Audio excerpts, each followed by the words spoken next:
भाईंच्या मंडलनामा या आत्मकथनाच्या या प्रकाशन समारंभाचे प्रमुख अतिथी आणि देशातील ओबीसींचे सर्वज्येष्ठ नेते, या राज्यातील कॅबिनेट मंत्री आदरणीय छगन भुजबळ साहेब, भारत सरकारने नुकताच ज्यांचा पद्मश्री किताब देऊन गौरव केला ते या देशातील सगळ्यात मोठ्या संस्थेचे अध्यक्ष आणि शिक्षण क्षेत्रामध्ये ज्याने आमूलाग्र बदल घडवले असे दिग्गज डॉक्टर झहीर काझी, मुंबई विद्यापीठाचे कुलगुरू म्हणून ज्यांना आपण सतत आठवत राहतो, प्लॅनिंग कमिशनचे जे सदस्य होते, ज्यांनी नुकतंच भाषण केलं ते डॉक्टर भालचंद्र मुणगेकर, माजी कॅबिनेट मंत्री आणि ओबीसींचे एक ज्येष्ठ प्रखर असे नेते माझे मित्र महादेवराव जानकर साहेब, ज्यांनी मंडलनामा या पुस्तकासाठी लेखक म्हणून काम केलं, ते संपादित केलं, ते माझे सहकारी चळवळीतील सहोदर ज्येष्ठ पत्रकार दिलीप वाघमारे आणि शबीरबाईंचे खूप या चळवळीतले जुने सहकारी, त्यात मी सगळ्यांची नावं घेतली तर काही नावं राहतील, पण सरफराज अर्जुनपासून आमच्या अकोल्याच्या परमजीत बच्चनपर्यंत, हाजी जतकरांपर्यंत मोठी मानदी आळी आहे. उपस्थित सर्व सहकारी मित्र, भावांनो आणि बहनींनो, इस देश में के 4 जुलाहों की बात मैं करना चाहता हूं. सबसे पहले बड़े जुलाह थे संत कबीर. कबीर के सिवा भारत को बनाने में दूसरा कोई नाम हम नहीं ले सकते. कबीर ने जो दिया है वो आज तक इस देश के हर गांव-गांव में, ग्रामीण इलाकों में लोगों के बोली में कबीर है.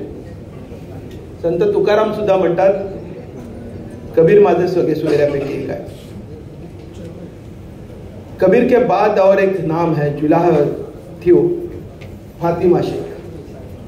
बहुत छोटी उम्र मिली, छोटा समय मिला, मगर महात्मा फुले ने जो पहला स्कूल शुरू किया था उसकी पहली टीचर थी सावित्रीबाई फुले, और पूरे समाज ने जब बहिष्कृत किया था तो उस्मान भाई शेख ने अपने घर में पनाह दी थी और अपने बहन को साथ दिया था. फातिमा भी सावित्रीबाई के साथ जाती थी, पढ़ाती थी, और सावित्रीबाई महात्मा फुले को पत्र लिखकर बताती है कि फातिमा है इसलिए मैं स्कूल चला रही हूं. दुख की बात है,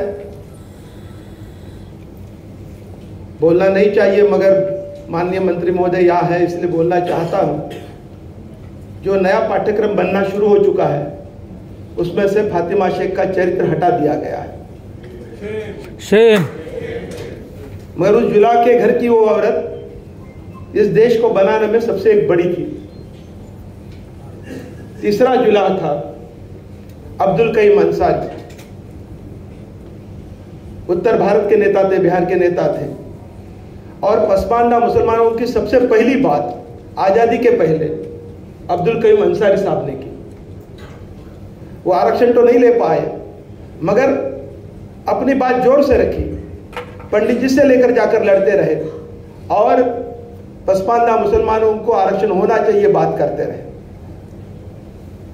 वो आरक्षण सबसे पहले मंडल आने के पहले जो दिया मुस्लिम ओबीसीओं को, पसमानदा मुसलमानों को, पिछड़े मुसलमानों को, वो कर्पूरी ठाकुर साहब ने दिया, जिनको आज भारत रत्न किताब से नवाजा गया.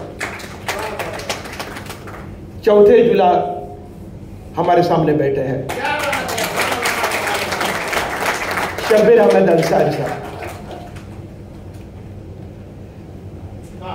जुला कपड़ा बुनता है, धागे एक दूसरे से जोड़कर एक महावस्त्र बनता है। इस देश के इतिहास का, इस देश के संस्कृति का महावस्त्र, इस देश का जो ताना बाना है, उसको बुनने का काम इन 4 युवाओं ने किया है। और मुंगेकर साहब ने सर्टिफिकेट दिया, कुलगुरु महोदय जब सर्टिफिकेट देते तो उसका मानना पड़ेगा। हम बोलेंगे तो बोलेंगे ये तो शबीर भाई के साथी है तो बोलेंगे, मगर सबसे बड़ा योगदान यदि देश के पसमानदा मुसलमानों की बात किसने की होगी तो शबीर अहमद अंसारी ने की। इसने 4 जिलाओं की बात।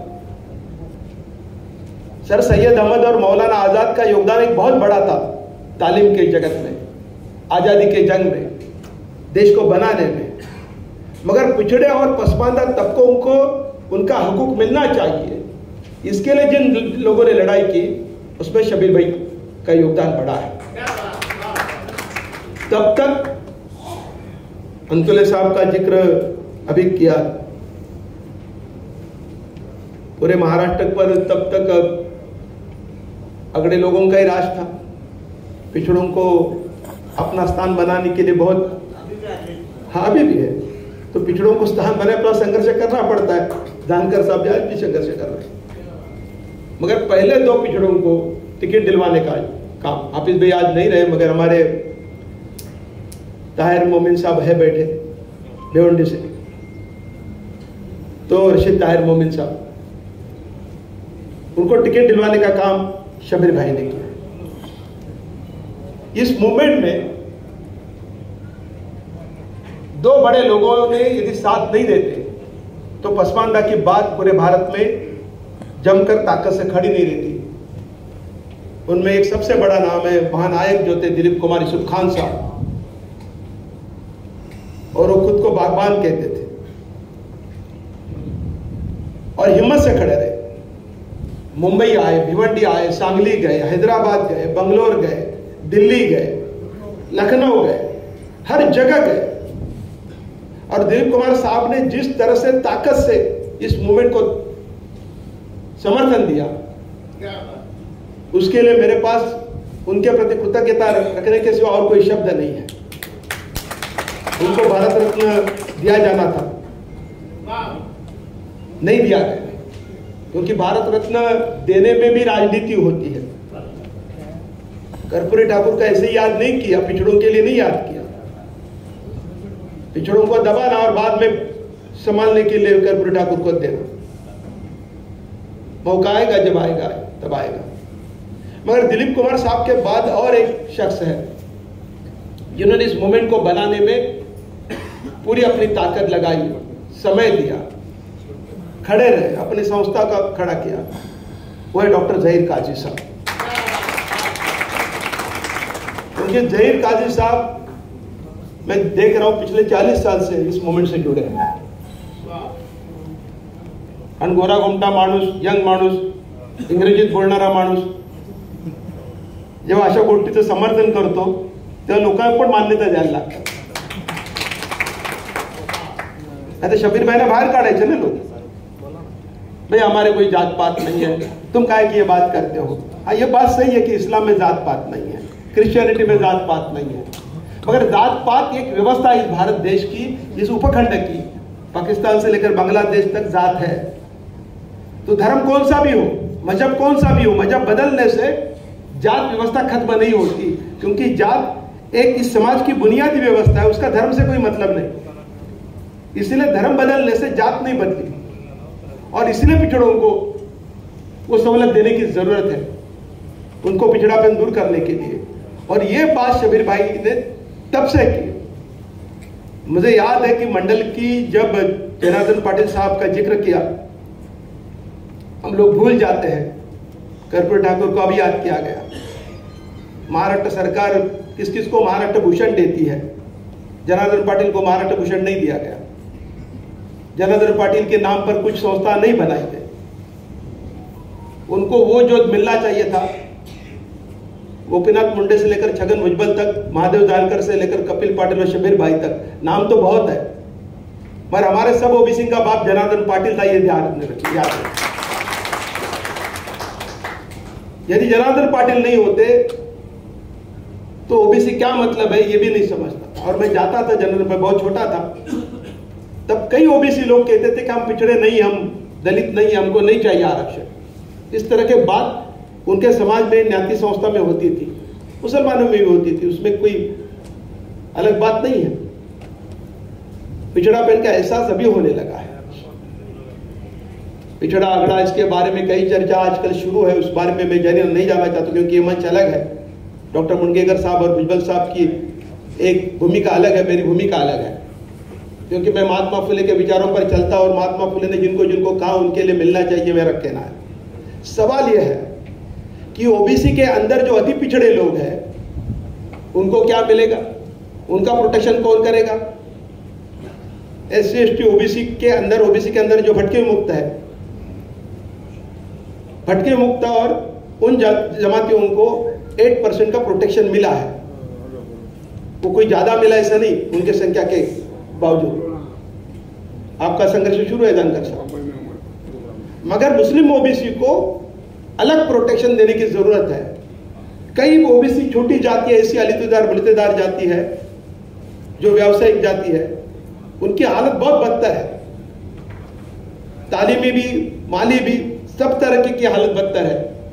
उनको न्याय दिलाने के लिए उनके अति पिछड़ा लोगों की बात कोई करता नहीं, ये मुझे दुख है। और उनको आरक्षण हम दे सकते हैं, अलग तरह से दे सकते हैं यदि अन्य राज्यों में यह संभव है। कर्पूरी ठाकुर साहब ने तब किया था बिहार में, मंडल आने के 10 साल पहले। मंडल तो 10 साल के बाद आया और बीपी मंडल कर्पूरी साहब के कैबिनेट के में मंत्री थे। 10 साल के बाद जनता पार्टी जब की सरकार आई तब बनाया। और ये याद रखिए, वो सही कहा उन्होंने, और इस पुस्तक में लिखा, मुनगेकर साहब तो कांग्रेस के सांसद रहे, कि कांग्रेस के रहते हुए ओबीसी को नहीं सहूलत मिली। ये तो बात सही है ना, क्या गलत तो नहीं है। जब जनता पार्टी आई, जब जहां जहां समाजवादियों का राज आया, तभी तभी पिछड़ों को, ओबीसियों को, दलितों को उनका न्याय का अधिकार मिला है। उसके पहले ना मिला था, उसके बाद भी नहीं मिला। यदि समाजवादी सत्ता में थोड़े भी हिस्से में है तो पिछड़ों की बात होती है, पसमानदों की बात होती है, और वो नहीं है अंदर तो रास्ता अलग किया जाता है। बातें होती है, बातें तो सब आरक्षण की करते हैं, हर समाज मांग रहा है आरक्षण, मगर न्याय की बात प्रस्तावित करने का काम इस देश में डॉक्टर राम मनोहर लोहिया से लेकर मंडल तक, कर्पूरी ठाकुर से लेकर हमारे जनार्दन पाटिल तक इन लोगों ने किया है। और उसी रास्ते पर चलने वाले शबीर अहमद अंसारी हैं। होता ऐसा है कि आदमी जिंदा होता है तब तक उसकी कीमत नहीं मालूम होती है। मैंने परसों मुस्लिम अधिकारियों के साथ बहुत कड़क भाषा में बात की कि आज आप वहां हैं, उसका कारण शबीर अहमद अंसारी है। शबीर अहमद अंसारी नहीं होते तो आज मुस्लिम समाज के अधिकारी जो ऊपर तक पहुंचे हैं, आरक्षण पाते हैं, सर्टिफिकेट निकाल पाते हैं, क्योंकि शबीर अहमद अंसारी की मेहनत है। वो आगे आए, उनके घर में नहीं कुछ मिला, पत्र के घर में आज भी रहते हैं। बच्चे तो अभी डॉक्टर बन गए, सब बच्चियां बन गई, दामाद अच्छे बन गए, मगर वो अपने घर में रहते हैं। यदि शबीर भाई का जो सैक्रिफाइस है, उसका उनका जो त्याग है, वो नहीं होता तो नहीं होता। हम भूल जाते हैं, अपने आदमी को हम भूल जाते हैं। कितने लोगों को अब्दुल कयूम अंसारी का नाम है कि जिन्होंने पहली बात हमारी की। कितने लोगों को पता है फातिमा शेख ने सावित्री बाई को साथ दिया था। यदि हम ही याद नहीं करेंगे तो सरकारें जो आएगी कमंडल वाली, वो तो अपने इतिहास को मिटाएगी। जिस तरह से फातिमा शेख का इतिहास मिटाने की कोशिश यहाँ की कमंडल सरकार कर रही है, तो उसको प्रस्तावित करने का काम हमारा नहीं तो इसका और किसका है। आज वो जिंदा है इसलिए उनकी कीमत नहीं हमें समझती, मगर शबीर भाई ने जो सैक्रिफाइस किया है, घर दार छोड़ के, अपने बच्चों तक नहीं उन्होंने देखा। आज मुसलमान समाज कुछ तरक्की कर पा रहा है, आगे जा रहा है, अपनी शिरकत ले पा रहा है, उसमें महाराष्ट्र में केवल बात नहीं कर रहा हूं, पूरे देश में शबीर अहमद अंसारी का योगदान है। और उस योगदान को कबूल करना ये हमारी जरूरत है, तभी हम न्याय दे पाएंगे। मसावत की बात मुसलमान को पढ़ाने की जरूरत नहीं है, क्योंकि इस्लामी मसावत की बात करता है। और इसीलिए यहाँ के कई पिछड़े लोग कई दलित समाज के लोग जिन्होंने इस्लाम को कबूल किया, इस्लाम खैबर खिंड से आया, तलवार से लेकर आए, ये इतिहास में ये लोग बताते कमंडल वाले, इतिहास वो नहीं है। ये वो रहता तो मुसलमान बादशाह तो कई हुए, कई की पत्नी हिंदू थी, बादशाह अपने पत्नी का धर्म नहीं बदल पाए तो तलवार के नोक पर पूरे समाज को बदलते क्या? मुसलमान करते? वो नहीं होगा। इस्लाम कबूल किया गया क्योंकि मसावाद की बात थी, समता की बात थी, खुदा के सामने सब समान है, ये बात होती थी। इसलिए लोगों को कि ऐसा भी होता है, ये एहसास हुआ, इसलिए क्रिश्चियनिटी को कबूल किया गया, इसलिए इस्लाम को कबूल किया गया, इसलिए वारकरी संप्रदाय को कबूल किया गया, वैष्णव समाज बढ़ा। तो शबीर भाई उस रास्ते पर चलने वाले इंसान है, खुदा पर उनका भरोसा है, इस्लाम पर वो बहुत कुरान शरीफ तो पढ़ते रहते, नमाज अदा करते, पास्ताई सब करते हो, फिर भी बात करते पसमानदा की। ये इसका कारण दोनों जगह है। पैगंबर साहब का जो सिखाया हुआ वो बात भी, और दूसरी इस देश में समता और समाजवाद की बात करने वाले डॉक्टर राम मनोहर लोहिया से लेकर महात्मा फुले से लेकर जो जो हुए उनके रास्ते पर चलने वाले हैं, पक्के समाजवादी है, लोहियावादी है। ये शबीर भाई की शख्स की पहचान है। मैं हमारे दिलीप वाघमारे का बहुत बड़ा शुक्रिया अदा करना चाहता हूँ कि वो पिछले 10 साल से उनके पीछे पड़ा है कि आपकी कथा लोगों के सामने जानी चाहिए। आप बैठिए, मैं लिख के लेता हूँ, आप बात करते रहिए। उन्होंने वो बड़ा काम दिलीप ने किया है, उसके लिए आप जोरदार तालियां लगाइए। मैं इतना ही कहकर, और शबीर भाई मैं और वर्षा तो आपके साथ रहे, आज भाभी को लाना चाहिए था, वो जाती नहीं किधर, पर कभी तो लाइए, क्योंकि उन्होंने जो किया है सैक्रिफाइस, ये तो कई कमाया नहीं, सब उन्होंने कमाया, अपने बच्चों को खिलाया, सब किया उन्होंने किया। तो भाभी का भी बड़ा योगदान है, उनके प्रति मैं कृतज्ञता व्यक्त करता हूँ, क्योंकि आपके बनाने में उनका बड़ा है, आपके माँ का और आपके पत्नी का दोनों का बड़ा योगदान रहा है। इसलिए दोनों को मैं याद करता हूँ, यहाँ रुकता हूँ। धन्यवाद। जय हिंद, जय भारत।